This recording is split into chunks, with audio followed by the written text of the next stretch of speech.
নলবাৰীৰ বনপুৰত অখিল গগৈৰ বিস্ফোৰক মন্তব্য। এই ব্যাপাৰটো মাত্ৰ কেইটামান মানুহৰ হাতত দি দিলে।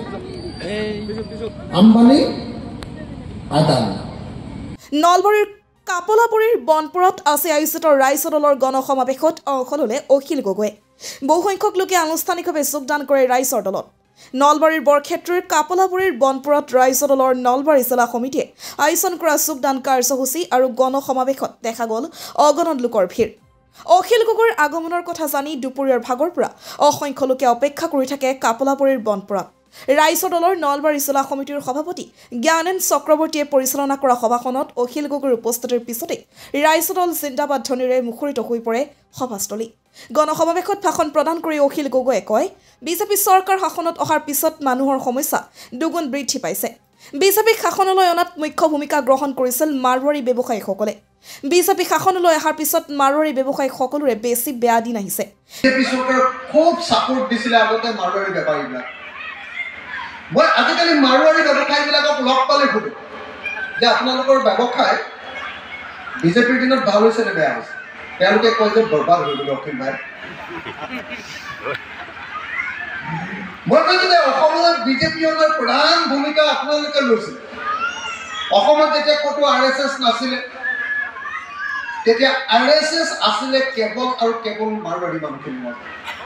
ব্যৱসায়ীসকলে নিজৰ মূৰত এতিয়া চপৰিয়ে থাকিবলগীয়া অৱস্থা হৈছে বুলি উল্লেখ কৰি অখিল গগৈয়ে কয়, সাধাৰণ ব্যৱসায়ীৰ পৰা ফেৰীৱালা ব্যৱসায়ীজনলৈ সকলোৱে হতাশাত দিন পাৰ কৰি আহিছে। এতিয়া মই যেতিয়া মাৰোৱাৰী ব্যৱসায়ীক সুধো যে কেনেকুৱা লাগিছে, আপোনালোকৰ নিজৰ চৰকাৰ আহিলে আপোনালোকৰ ব্যৱসায় ভাল হৈছে নে বেয়া হৈছে, একদম মূৰ চপৰিয়াই উঠে।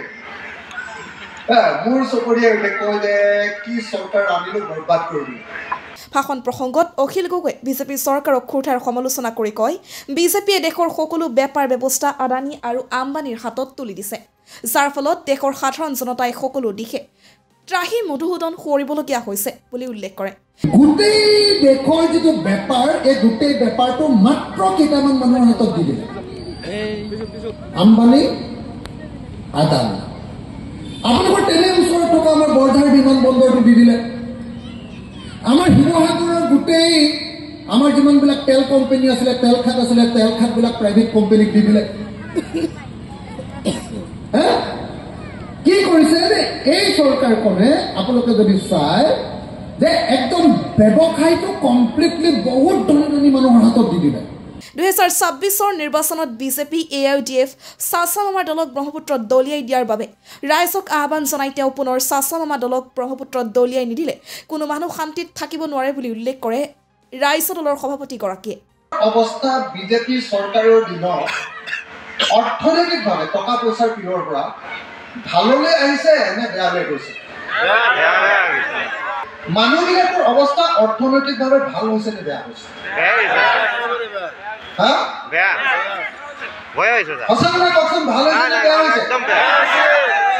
আজিৰ এই গণসমাৱেশত জিলাখনৰ বিভিন্ন প্ৰান্তৰ পৰা অহা আৰু বিভিন্ন ৰাজনৈতিক দলৰ বহুসংখ্যক লোকে ৰাইজ দলত আনুষ্ঠানিকভাৱে যোগদান কৰে। এই গণসমাৱেশত ৰাইজ দলৰ উপসভাপতি হৰেশ্বৰ বৰ্মন, সাধাৰণ সম্পাদক ৰাছেল হুছেইন, আজিজুৰ ৰহমান, মুখপাত্ৰ ধ্ৰুৱজ্যোতি বৰা, ৰঞ্জন কলিতাৰ লগতে নলবাৰী জিলা সমিতিৰ বিষয়ববীয়াসকল উপস্থিত থাকে। বিশ্ব শৰ্মাই মানে এই পানীৰ কোম্পানীবিলাকৰ পৰা কমিশ্যন পোৱাৰ কাৰণে আমাৰ পানীৰ গোটেই প্ৰজেক্টকেইটা খুব দেউলীয়া হৈ গ'ল, খুব লাহে লাহে হ'ল, এটাও প্ৰজেক্ট ভালকৈ নহ'ল আৰু চববিলাকত কেলেংকাৰী হৈ চব পাইপবিলাক বছৰেকত 3-4 ফুটি থাকে। এইটো মানে পাইপ ফুটাটো কথাটো আচলতে হিমন্ত বিশ্ব শৰ্মাই কমিশ্যন খায় 2 নম্বৰী কৰি কোম্পানীবিলাকক কাম দিয়াৰ কাৰণে, নিম্নমানৰ কাম কৰাৰ কাৰণে এই ঘটনা সংঘটিত হ'বলৈ পাইছে।